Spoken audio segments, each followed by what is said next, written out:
Fans of Alchemy of Souls are happy because the second season has started, and although only 2 episodes have been presented, these have been enough to give us a lot of important information.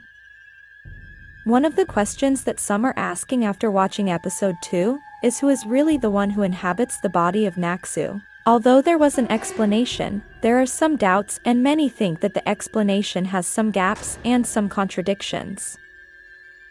That is why today I am going to present to you the truth about who is in Naksu's body. But first, remember to subscribe to this channel and activate the notification bell to be among the first to see our content. In the first season we saw Naksu, who was about to die and decided to practice Alchemy of Soul, then realized that she entered the weak body of a blind person.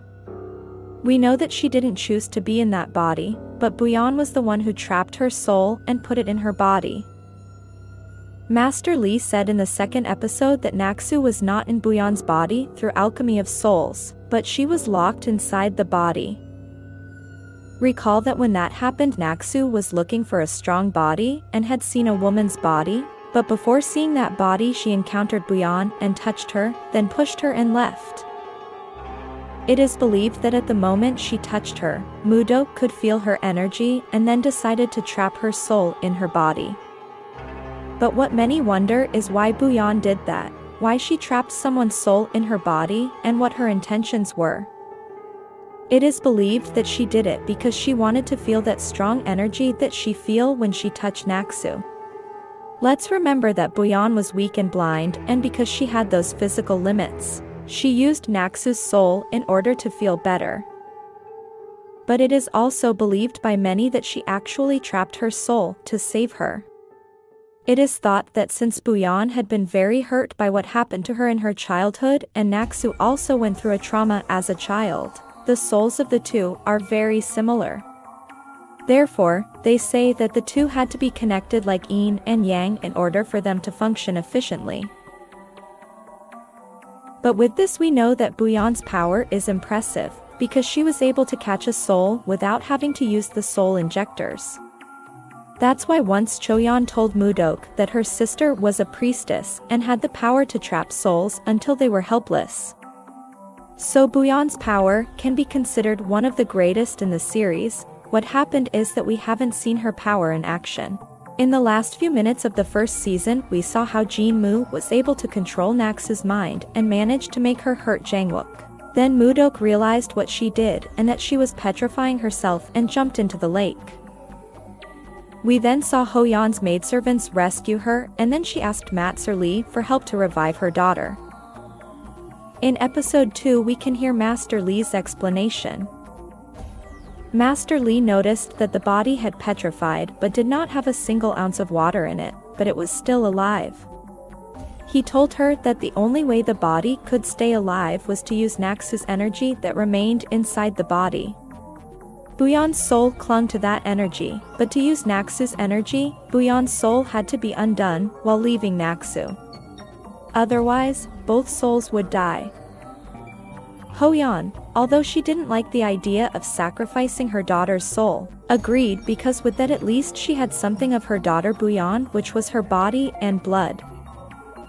In the process Master Lee realized that Naksu did not become wild because the soul that was also inside the body was Bu-yeon's soul. He indicated that Naksu was not in the body through Alchemy of Souls, but she was locked inside the body.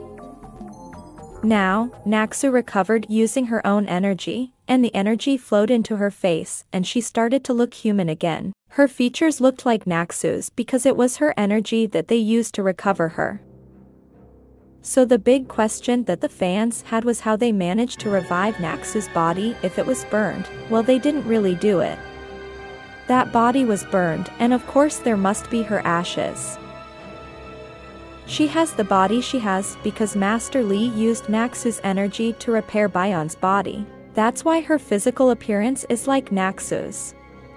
However, the blood in her body and her organs and genes are from Bu-yeon. Currently the soul that inhabits that body is that of Naksu and her physical body is that of Naksu, but it is as if it is a shell, because we know that the body is Bu-yeon's. In that transformation process she lost her memory, but Naksu's memory was not Bu-yeon's memory. It is important to know that if she recovers her memories, she will remember things of Naksu and not Bu-yeon because the soul inside that body belongs to Naksu. However, Bu-yeon's blood runs through her. But the curious thing is that she can open the gates of Jinyowon and can see the energy of the world, and we might think that it is because of Bu-yeon's blood, however it is not so. Let's remember that So-yi was introduced to the Jin family worm and could not open the gate. Master Lee was very clear and said that Bu-yeon's body has no power. That allows us to understand that if she manifests divine powers it is because she can store some of Bu-yeon's energy in her body. So if she suddenly starts manifesting divine powers, there will be no problem because Naksu's memory will probably follow her. Actually, since Naksu's soul has no memory, the body does not conflict. The body and soul must be one so that she does not become wild. That was one of the things explained by Master Lee. But it's a little confusing to know that Naksu can open the doors of Jinyowon and can see the energy of the world, but we know it's not because of his body. So why is it? Could it be a simple energy that is tied to Naksu's soul, or is it that the two souls are still complemented and Bu-yeon never really died? So, although there is this explanation, many believe that Bu-yeon's soul did not die at all. And that Master Lee's explanation was a bit contradictory, and that may be why the two souls are connected. This is because Master Lee said that Bu-yeon's soul was clinging to Naksu's energy, so many believe that it is still clinging. He also said that Bu-yeon's body has no power. Just as it is explained that Naksu is manifesting the powers of a priestess, it is confirmed that those powers are not because of the body. So we can understand that there is a kind of Bu-yeon energy in Naksu's soul. In one of the posters there was a sentence that said, "One is a prisoner in her own house." This could also be that Bu-yeon is a prisoner in her own body, because her body is Naksu's body. Contrary to the first season, Naksu was the one who felt that she was a prisoner in Bu-yeon's body. Master Lee also said, the body and soul must be one so that she does not become wild. Therefore, that is why they must be connected as the two as one soul so that they will not be petrified. So this may confirm that the two souls can be connected. Only Bu-yeon is going to manifest when Naksu is in danger or something very important like she did in Season 1. What do you think of this theory? Leave your comments and theories here so we can read it. Who do you think lives in that body, Naksu, Bu-yeon, or both? If you like this video, please subscribe. We will be uploading videos every day of this series.